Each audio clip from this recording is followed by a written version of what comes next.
You're giving everything to the company. Nights, weekends, your energy, your loyalty. Then they lay you off without hesitation. You supported a friend through their crisis. When you needed them, they disappeared. You stayed loyal to a relationship that drained you. They never reciprocated. The pain isn't just betrayal. It's wasted loyalty given to those who didn't deserve it. Samurai faced this dilemma constantly. Loyalty was their highest virtue, but blind loyalty destroyed clans, ended lives, created tragedy. So they developed something more sophisticated. A loyalty code that distinguished honor from stupidity. A system that built unbreakable bonds without becoming a doormat. The story of the 47 Ronin shows both sides. Ultimate loyalty that inspired Japan for centuries. But also the question nobody asks, was there loyalty, wisdom, or waste? I spent 60 days studying samurai loyalty codes from Hagakure to Bushido texts. Then I applied their framework to modern relationships, work, friendships. The results transformed everything.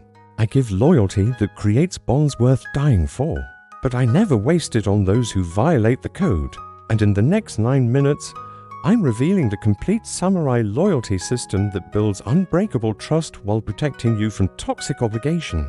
Welcome to Japanese Secrets Season 2. Comment below which city you're watching from and what you think about this video. Before you think loyalty means blind obedience, understand that samurai distinguished between 3 types of loyalty, and only one was worth dying for.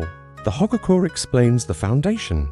True loyalty isn't obedience. It's reciprocal honor between worthy people. The text states clearly, a samurai owes loyalty to a lord worth serving.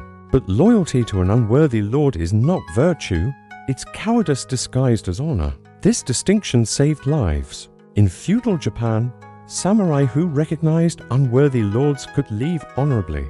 Those who stayed out of fear rather than honor. They died serving men who didn't deserve their sacrifice.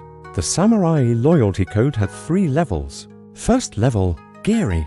This is social obligation. You owe basic loyalty to your clan, your family, your community simply by membership.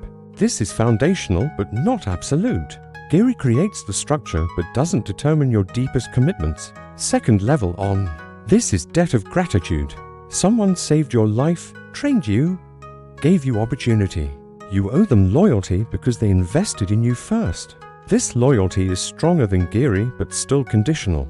If the person who helped you becomes corrupt, your debt doesn't require you to follow them into dishonor. Third level, CHUGI.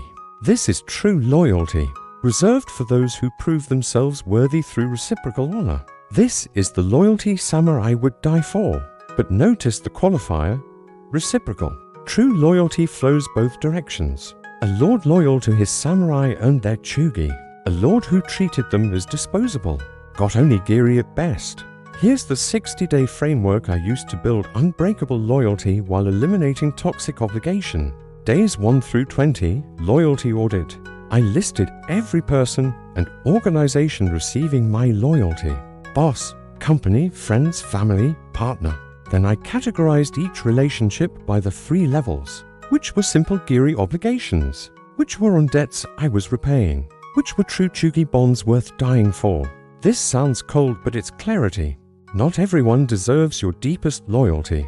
Most relationships are GIRI level. That's fine. Give them appropriate loyalty, but don't sacrifice your life for them. The audit revealed something shocking. I was giving CHUGI level loyalty to people only giving me GIRI in return. My company got my absolute dedication while treating me as replaceable. Some friendships got my total commitment while they gave minimal effort. That imbalance was destroying me. Days 21 through 40, loyalty reciprocity test. For each relationship, I tested reciprocity. I reduced my loyalty output slightly and watched what happened. Did they notice? Did they match the reduction? Or did they take advantage of the gap? This test revealed true loyalty immediately. Real CHUGI bonds respond to reduced loyalty with concern and effort to restore balance. Toxic relationships respond to reduced loyalty with demands, guilt trips, or disappearance. One friend responded to my slight distance by checking in, asking if everything was okay, making extra effort.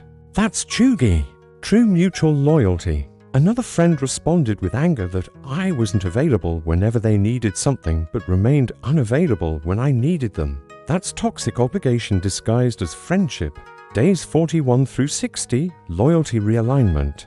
Based on the audit and reciprocity test, I realigned my loyalty to match what each relationship deserved. CHUGI relationships got my absolute commitment.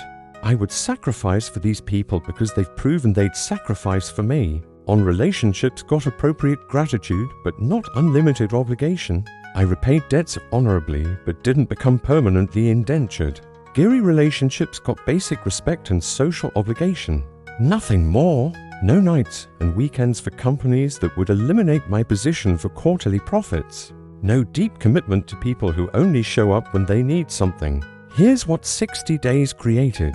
I left a company that demanded CHUGI but gave GIRI. They wanted total dedication, nights, weekends, sacrifice, but treated employees as disposable. I gave them professional competence, nothing more. Left when better opportunity appeared. They acted betrayed, but they'd already betrayed the loyalty code by demanding more than they gave. I ended a friendship that was all take, no give. For years I'd been available for every crisis, every need. When I needed support, they were busy. The reciprocity test confirmed it. When I wasn't immediately available, they got angry rather than concerned. That's not friendship. That's exploitation. I doubled down on 3 relationships that passed every test.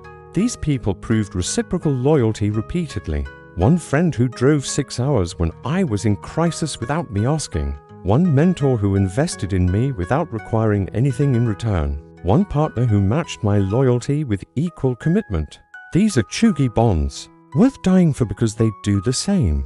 Most importantly, I stopped feeling guilty about protecting my loyalty. The samurai understood something modern culture forgets. Loyalty is your most valuable resource. Giving it to unworthy recipients doesn't make you noble. It makes you a fool. And it devalues loyalty itself when everyone receives it regardless of whether they've earned it. The 47 Ronin spent 2 years planning revenge for their dead master. They sacrificed everything, their reputations, their lives, their families. Why? Because their lord had earned CHUGI loyalty. He'd proven himself worthy through reciprocal honor for years. But here's what the story doesn't tell you. Hundreds of other samurai served that lord. Only 47 committed to the revenge. The others recognized their obligation was GIRI level, not CHUGI.